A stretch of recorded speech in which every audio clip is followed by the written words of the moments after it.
You can't change the whole world, but you can change someone's whole world. And so you find a place where you can actually make a difference, and that may just be one person. But if everybody starts to do that, you effectively do move the needle of a problem. Welcome, everyone. I'm your host, Frank Blake, and thank you for joining Crazy Good Turns. I'm really excited about today's episode. First, because it's the start of Season 4 of Crazy Good Turns, and to be honest, we're about 3 3/4 seasons farther than I ever thought we'd be, so it's great to be starting Season 4. Second, I'm excited because it features Edward Bailey and his organization, No Longer Bound. I met Edward about 1.5 years ago, and I was almost immediately impressed by his dedication, his ability to communicate, and his leadership. I would have been impressed with him if he were starting any kind of business. But in fact, what he's working on is one of the most difficult issues we face as a society: addiction. The statistics on addiction are horrible. You know most of them. A quick overview: we have over 70,000 deaths a year in the United States due to drugs. Interestingly, there's actually a decline in longevity in our country for the first time since World War I, and that's attributable to drug deaths. Edward is a really impressive person dealing with an incredibly complex and important problem. And on top of that, he has a powerful personal story. Edward started as a patient in the organization No Longer Bound that he now runs. I think you're going to learn a lot from Edward's personal journey, from what he learned along the way, lessons of perseverance, faith, and commitment and caring for others. I hope you enjoy this podcast. If you're doing a movie of your life to this point, is that where the movie starts 14 years ago, or is there some other place it starts? You know, my story really almost ended before it started. I was 24 years old when I got to No Longer Bound. I had been able to quit drugs and alcohol kind of all my life growing up until that point. But at that point, I woke up one day and wanted to quit and physically could not, and I was scared, knew that I was an addict. At that point, I really believed that I had about 1 year left to live before I was either going to die or be in prison. And so I called the one guy that, actually the last guy I got high with. I called him and said, "Hey man, I'm going to go get help. I found this place called No Longer Bound, and you ought to come with me." He was a great kid. I actually went to elementary school with him, but we ended up being drug users together. And he said, hopefully I'll follow your example. And so I did go to No Longer Bound and prayed for this kid for 1 year after being there. And then 1 year later, I finally got to see him again, and it was standing over his casket. And so I was standing over looking at this young man, and he was 23 years old, and I was sitting there looking at him going, he's never going to see his 30s. He's never going to be a dad. He's never going to be a husband. And it's so sad. And so that was almost my story, that it was going to end before it ever really even started. So what got you to No Longer Bound to begin with? How did you get there? So throughout high school, I started using when I was 14 years old for the first time, and it was recreational and social, the way it starts with a lot of people. And I was always able to stop and then start and stop and start. And so for that reason, I really felt like I was in control of it. I knew it was a bad thing to do because I had grown up in a really great home, which doesn't make sense when you think about addiction on paper and who should and should not be an addict. But I had always been able to stop it. And so I remember this one day, I was 24 years old, and I was sitting there, and I decided that things had gotten really out of control. When I say out of control, it's a really nice way of saying things were awful and gross, and I was being taken to places you can't imagine and finding myself in places that I swore I would never be. And so I woke up one day and said, I want to quit again. I'm going to quit today. That's what I'm going to do. And I was pretty determined about it. And I literally, for the first time, could not stop. It was not about me letting go of it. It was about it letting go of me. And I knew that I was in trouble. I knew I'd gone too far. And I literally had this moment of going, oh God, I'm an addict. And what about No Longer Bound, do you think? What connected with you? How did that work? Yeah, we just started looking for places. I went to my family and said, I need help. They knew I needed help. They'd been trying to do interventions. It was very obvious at that point I needed help. And so as a family, we started looking for what recovery even meant, what it looked like, what addiction meant. We were just really clueless to the whole issue. We heard this recommendation about 2 or 3 times of No Longer Bound. A friend told us about it. Someone at a church told us about it. We found a list, and it was on that list. And so we'd heard it enough times just to go and check it out. And what do you think made it special? I remember the first day that I went there. That was a intimidating day, to say the least. I was in the back of my parents' vehicle, pulled up. Very humbling moment. I was a year out of college. I had just barely graduated college. And so I showed up there with a bag packed and essentially homeless and in desperate need. And I remember walking into an interview there, and I was sitting across from 2 staff members and my mother and father. And I remember the questions that they started to ask me were so brutally honest.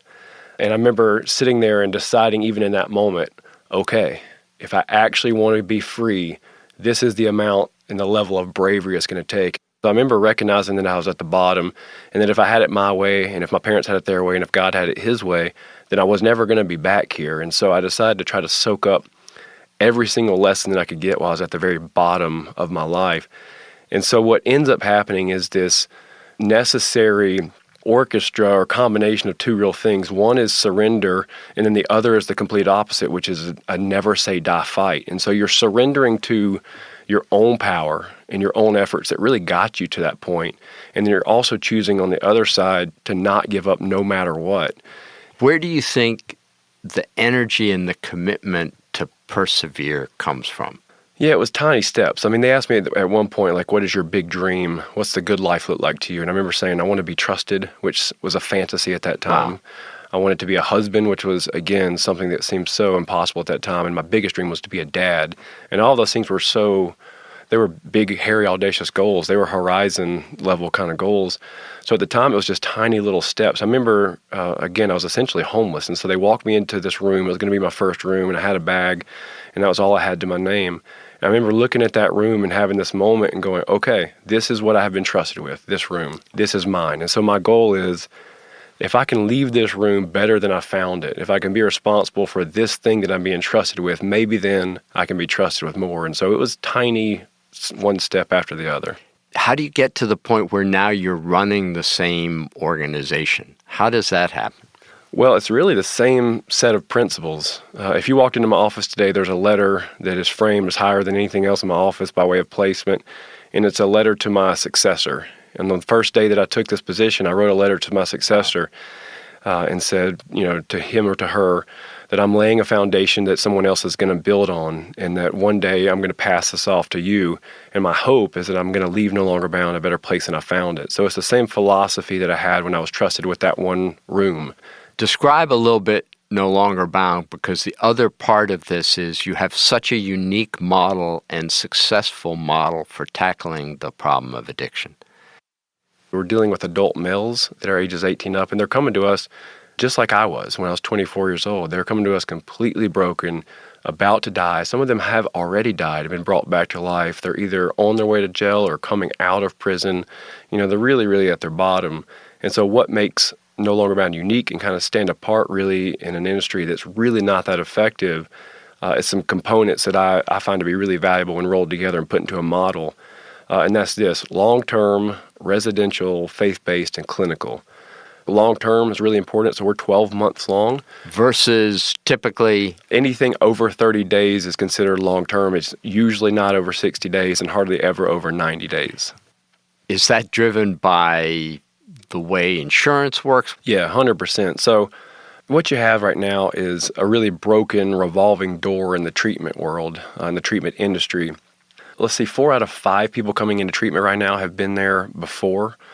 The average stay residentially is under 30 days now. Wow. And so what's really happening is the payers are driving length of stay decisions, and that's the insurance companies. And so when an insurance company feels like a particular client shouldn't be staying residentially anymore, they stop paying, and then they want to start stepping them to lower levels of care.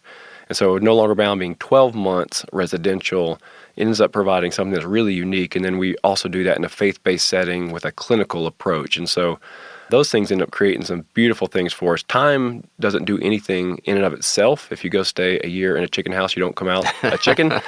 But time is a beautiful thing when you do the right thing with that time. And so that affords us the ability to mine deeper into those root causes that were driving their addiction. It gives them time to really form lasting bonds and relationships with each other, which is really, really valuable and takes time to do. It gives them a year to practice their recovery in a safe setting as opposed to being in a more dangerous, vulnerable setting outside. And then it gives us a year to prepare them for the workforce. And so we get to train them inside our industries that we have at No Longer Bound. Talk a bit about your industries. So the way that we can keep someone there a year is because essentially the man in the program, what we call a resident, only has to pay for a third of the cost of his program. Donors are paying for the other 2/3, which is basically anything that happens after 100 days. And then our industries pay for all of our, actually about 88% of our administration fees. Those industries are thrift stores, so if people are donating, we would love for you to donate to us instead of anybody else. We have a couple thrift stores right now, one in Cumming and one in Woodstock. We have a furniture store, really great reclaimed, beautiful furniture in the Johns Creek area. We have an auto program where you can donate your automobile, RV, boat, or something to No Longer Bound. And then we also have a graphic design branding studio. So the guys work in one of those businesses while they're going through the program, and in turn, it funds their ability to be there for a year. And this dramatically improves the rate of recovery when they exit the program? Yeah, when you look at whether someone's coming out of prison or coming out of a treatment center, one of the biggest things they have a hard time doing is getting a job. Because almost always there's a felony on their record. There was obviously a gap in their work history, and their past is really colorful if you're looking at them on paper by way of hiring them. And so getting employment and having good sustainable employment is a real impediment to someone sustaining their recovery. And so we've got some incredible community partners that understand what our men are coming out of, and so we help get them all placed. And so they're stepping into not just a job, but a potential career and a source really to gain value in their life. And are there other comparable programs like No Longer Bound? Is there a group of you out there trying to change the way we handle addiction? Yeah, interesting you should ask. I've been traveling a lot in the last 2 years, a good bit in-state and a lot out-of-state, and I am finding some. There's a really great one in Kentucky called the Isaiah House, but they're really our same model. And so what we're really looking at doing in the future is, as we continue to build out our own organization, is look at bringing all these organizations together in an association format. So then essentially we can have that same effective continuum of care, but on a nationwide level. And so we really increase access to what we would call effective treatment. And then it also increases our influence to really actually change the industry. Right. And so do you have a curriculum that goes with this? Yeah, so right now, we are the only ones really with our curriculum. We call it Regeneration, that really steps you through our 6 phases of the program. And so what we'll end up doing is a big part of our vision is to share that curriculum, and so we're producing it now. And so as we begin to partner up with other treatment centers and kind of roll everything up in an association, it essentially creates a pipeline for us to be able to share that out to them. So talk a little bit about the other side of this for you, the leadership aspect of leading the organization. How natural has that been for you? What are the key learning points along the way? I took over I'm our second generation leadership at No Longer Bound, so I took over our founder back in 2014. I've been there obviously for 14 years and been kind of working my way through the organization the whole time, and then took over as executive director in summer of 14. So first, what do you think had him saying, you're the person to run this through the next generation? I give him a lot of credit. I basically came to him and said, I feel like I'm supposed to take over after you. Okay.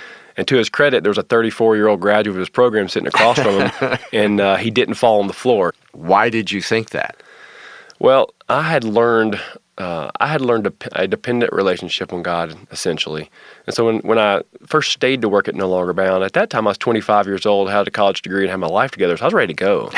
And I felt like God was telling me to stay at that point. And so that made no sense at the time. It was a small organization with about 6 employees, and our founder's a great man, but it wasn't necessarily an ideal place to work, and you didn't see a lot of career opportunities there, but I felt like I was supposed to stay. I felt like that's what God was saying. And so at that point, I went to a few wise people in my life, my wife being one of them, and said, I think this is what God's telling me to do. What do you think? Am I crazy? And after they said no, then I went and sat down with Mike, our founder. And so he didn't fall off the chair. His reaction was? He said, He just kind of shook his head. He said okay, and so he said I could see that. You know, he had poured his life into this place. He had started from nothing, been running it for 20 plus years, and so I think the idea of it probably sounded relieving to him that someone would come along and not only honor what he had done, but really take his vision into the next generation of leadership. Then you take over. What have been the surprises? What did you say, oh, I didn't see that one coming? One of the first things we did was we took our young new leadership team in 2014, as soon as I'd taken over, and went and locked up in a rented house for like 3 days to write a vision. We just started to fill up a whiteboard full of dreams, and just were dreaming, and we kind of had them broken up into categories. One of the categories was what we wanted our facilities to look like, and we kept referencing Eagle Ranch. If you've ever been to Eagle Ranch in Chestnut Mountain, Georgia, it is 300 acres of the most beautiful, pristine campus you've ever seen. So we continue to mention this, and then at some point somebody looks over the mantle of this rented lake house and sees a painting of an eagle, and we're like, okay. An eagle, we're just going to call the eagle a symbol of this vision. You know, let it be our symbol. And so on the last day, we were out swimming in the lake next to this rented house. I was inspired, but also scared that I was going to have to come back and say, here's what we're going to do. And I realized how big what we were saying we were going to do was. And about that time, I look over, and flying across the lake's a really big bird, and it gets closer, and I'm like, that bird's got a white head. And a bald eagle lands in the tree about 15 to 20 yards right behind us. And I turn around, I've never seen an eagle in person. I've definitely never seen one in North Georgia. And I'm staring at this eagle going, okay, this is real. That was my burning bush moment. And that was my confirmation. So I knew that we were actually going to accomplish what we were setting out to accomplish. And so I came back and said, all right, I'm going to call the founder of Eagle Ranch, and I'm going to beg him to mentor me because I need a mentor during the season. And so I called Eddie Staub, is the executive director and founder at Eagle Ranch, and said, you got to mentor me. I just begged and begged and begged, and I said, I'm not going to take no, so you may as well say yes because I'll show up at your doorstep. And so ever since then, for the last 4+ years, I go and meet with him once a month. We have lunch, and he pours wisdom into me. Wow. That sounds like a crazy good turn on his part. Do you do the same for others? I love to. I absolutely do. Yeah, I just went and got to spoke to a group of young men in their early 20s. They're just starting out their career, and told them the same thing, the value of mentorship. So I really had to put my money where my mouth was, because a couple of them have emailed me and called me since and said, thank you so much for sharing that. Would you do that for us? And so I've got a couple of those lunches already set up, and there's nothing that I enjoy more. What's the best piece of advice you got along this journey? I tell you, honestly, it's practical and applicable, I think, for everybody, and it definitely has been for me, no matter what, if you lead an organization or you lead a department or whatever. But I spent 4.5 years sitting with Eddie Staub, my mentor. Another mentor of mine is Cheryl Batchelder. Yeah. And then I've spent some time She with was you. the CEO of Popeyes and an amazing woman. Yes, she is. And what all of these people talk to me about is actually taking care of myself. And I think that there's something so valuable in that. To have yourself healthy is actually the best thing that you can do for the organization that you're leading, the department that you're leading, or just the relationship that you're in. That your number one priority is, if you take care of yourself, if you take time for your own soul, and you keep yourself healthy, then it is actually the best thing you can do for what it is that you're trying to accomplish, because you show up and you're your very best self. You show up and you're actually able to lead from a servant's perspective. You're not showing up exhausted with an empty tank. You're not trying to export dysfunction and unhealthy stuff. And so I think valuing taking care of myself has been pretty important. That's a great piece of advice. What would you say people need to know about addiction that they don't know? That they probably won't understand it. And it's a really complex issue, and I think we're starting to come to understand that. But the best way I've been able to describe it is through what we would call one-dimensional thinking. And so, Frank, when you make every decision that you make, you're going to make 50 to 100 decisions today. You think three-dimensionally. The one dimension is the past. You think of all the lessons you've learned in your past. You think of how those play into what your present is, and you think of the other dimension of the future. How does the decisions that I'm going to be making affect the future? And so we naturally just think three-dimensionally in that way. Well, someone is in there, they have the disease of addiction. You only think in one dimension. You never think about the million times it didn't work in the past. You have no concept of who it's going to hurt in the future. all you care about is what is in that moment and how to get out of your pain in that moment. And so that's really almost impossible for someone actually to understand. And so I think it's learning to love someone and be empathetic that's in their addiction while not being able to understand it yourself. Yeah, that's powerful. Difficult to deal with. I mean, do you have advice for people in dealing with that? I mean, as you say, you don't understand it. You're not going to have been there. What's the advice? Because it is an epidemic in our country. I think one of the interesting things about what you're doing is that you have a model that works. Our system doesn't particularly help you out in terms of the insurance programs, but you have a system that works. What's the advice that you give to people who are confronting this thing and don't understand it? Well, in general, what I'd say is when you think about those statistics, it can become so overwhelming that we end up just doing nothing sometimes. Right. And so what I'd say is that it sounds a little philosophical, but I think it's really actually a good principle that you do for one what you wish you could do for everyone. And so another way to say it is you can't change the whole world, but you can change someone's whole world. And so you find a place where you can actually make a difference, and that may just be one person. But if everybody starts to do that, you effectively do move the needle of a problem. You do have to have healthy boundaries if it's someone that is close to you. But at the same time, you pour into one person or one organization. I think that for us, that's what we love providing is a place for someone like you or someone that's in the community going, I want to do something about this, but I feel overwhelmed by the size of it. And we say, well, I got a young man's life that you can change. I have a real person sleeping in a real bed that's coming from a real place of brokenness, and you can save and change his life. And so finding somewhere where you can make a difference is what I'd say. That's such a great answer. And I want to thank you because I've seen the difference you make in people's lives. And as I said at the start, it's amazing what you've done and continue to do with No Longer Bound. And thank you for your time. My pleasure. Okay, everyone, thank you for listening. That was Edward Bailey of No Longer Bound. To learn more about his organization and support his mission, you can visit nolongerbound.com. You can also see photos of their work and of Edward in our show notes. And those are available at crazygoodturns.org/nolongerbound. Our show was recorded at the Listen Up Studios in Atlanta. Editing by Stephen Key, mixing by Score in Los Angeles. I want to give special thanks to our production team of Brian Sabin and Megan Hanlon. And until next time, this is Frank Blake thanking you for celebrating another crazy good turn.